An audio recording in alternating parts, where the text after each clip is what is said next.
and welcome. You join me here today on the stunning Lake Como in Italy, and I've got the new Wave Pro board with me. This is brand new for 2024. I'm here to tell you, is it any good? What are its best features? And is it the board for you going forwards? Let's jump into it.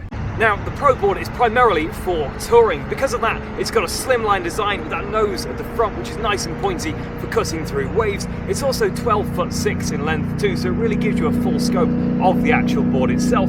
You get netting on the front, you get netting on the back, and obviously a lovely foam in between too. It only weighs about 7.8 kilos, so it's a pretty light board for this sort of caliber, and it comes in around about £400. When you buy the Pro board from Wave, you do obviously get a couple of inclusions with it too. You get a nice carbon and fiberglass combination paddle, which is absolutely fantastic on the water. You also get yourself a nice little white Pro pump. This is a lot better than their standard pumps. I've used their standard ones over the years, and I can vouch for this one. Although it looks like it's just got a bit of metal in and it's nice and white, it does actually act like a Pro pump too. You can get this board up in around about 5 minutes using that, and I don't think that's too bad out of the box. You also, of course, get a nice wheeled carry bag as well. This thing is pretty lightweight and it's pretty easy to use. It's probably my only criticism of the paddleboard really is actually the bag. The wheels on it just simply don't roll as well as they should. And the actual back setup itself kind of hurts after a bit too. So that would be my only criticism, would be the bag. But I do think at this price point, to even get all this included is pretty good value for money. The board does act, as I said, like a touring board. It's got 2 river fins, which means you can have the main fin disconnected and use this on rivers, which is absolutely awesome. And then it's also got the big fin on the back as well, which obviously helps with tracking on large bodies of water, like here at Como. One of the best things about the fin from Wave though, is the fact the actual clip design on the back is really, really easy. It's simply flick up and remove, which is absolutely awesome. A lot of new boards at the moment are coming with ridiculous fin setups, and I do think that Wave are slightly ahead with this fin design. Bluefin also has the same thing, although I have found theirs are a little bit stiff. This one, maybe it's had a little bit more use, but I do think it is pretty impressive actually. As we bring our attention towards the back of the board, one of the things you'll notice is the step just here. This is amazing when you're trying to get better purchase on the water, when you want to try and maneuver your board to a greater extent, and I'll show you that on the water as well. This is a really lovely step. It's actually nice and wide, it's nice and thick, it's also really comfy too if you do manage to stand on top of it. Behind that step, you've obviously got a little bit more netting. Netting on the back is something which I'm seeing in a few more boards, but you don't see it in a lot, and that having a 12-foot board means that you can have that netting front and back. So if you are touring, if you're going longer distances, that is an absolute advantage. Coming to the front of the board, it's a pretty similar story. We've obviously got that one black strap that comes across. This is super springy. You'd be able to trust that with the dry bags underneath there. We've also got that netting as well on the front again, so for longer expeditions, we have got that extra storage, which is just awesome. As we come right down to the nose, we've got a couple of other little bits. We've got a nice handle right on the front. I just think that's a really lovely addition for carrying your board, but also if you need rescuing on the water. And we've also got a little ring too, so just more mounts than a lot of boards I've seen out there.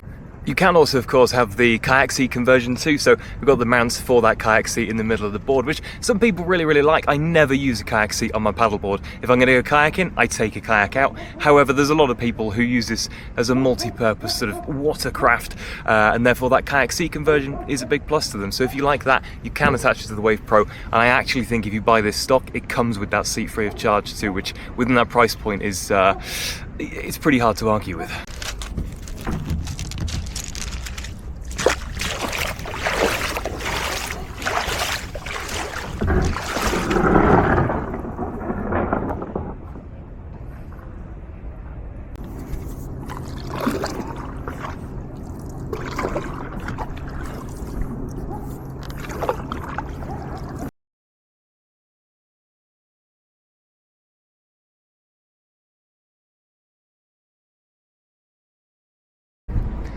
It would of course be incredibly rude to be here on Lake Como and not put the board on the water.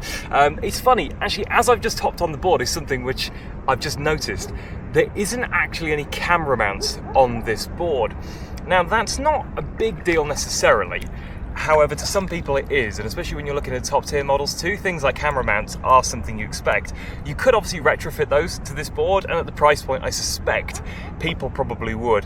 However, even just hopping on the water today just to do this bit of filming, it's really annoying. I've got a lot of mounts so I can get POV shots, but if I wanted a POV shot from the board itself, I'd have to retrofit a mount, and yeah, I don't know, it is just something to consider that it doesn't come with any camera mounts, which for a premium board, I think that's a little bit odd, definitely.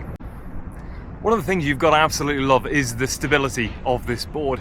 It does an amazing job at cutting through waves, it does amazing jobs on long journeys, but it is just kind of unbelievably stable to stand on. It's a pretty wide board too, I think it's about 37 inches. Don't hold me on that, I'll pop that up whether that's correct or not. But it just feels really planted, really stable on the water. I know it's a flat day, I know it's a calm day, but a lot of boards don't. You sort of jump on these narrow pointy boards and they feel really wobbly. However, I'm pretty confident I can stand my camera swinging around in the air and give it a bit of commentary because of how stable this board actually is. The question really to be asked is, should you buy it? Now, from my perspective, it's a little tricky. I was given this board to review, therefore it hasn't cost me a penny. So it's a buyer's perspective to go, I absolutely love this thing, you should go and buy it too.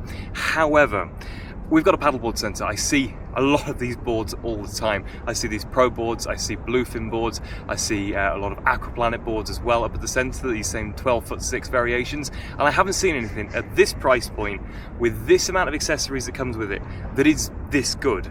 And therefore, I would recommend it, definitely. If you're thinking, I want to go out, I want to tour, I want to hit rivers, I want to hit the seas, I want a board that is going to grow and advance with me, however, I don't want to go spend £800 on a red board or a little bit more money on a blue board, whatever it might be. This really is the board for you.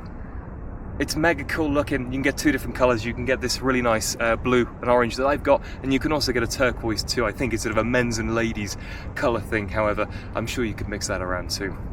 I just think it's a fantastic board with fantastic features, and yeah, at that price point, seems like a no-brainer. I will link it in my description where you'll be able to buy it from, and yeah, hopefully that's given you a bit of an insight into the Wave Pro board and whether it's the board for you. I'll see you in the next video.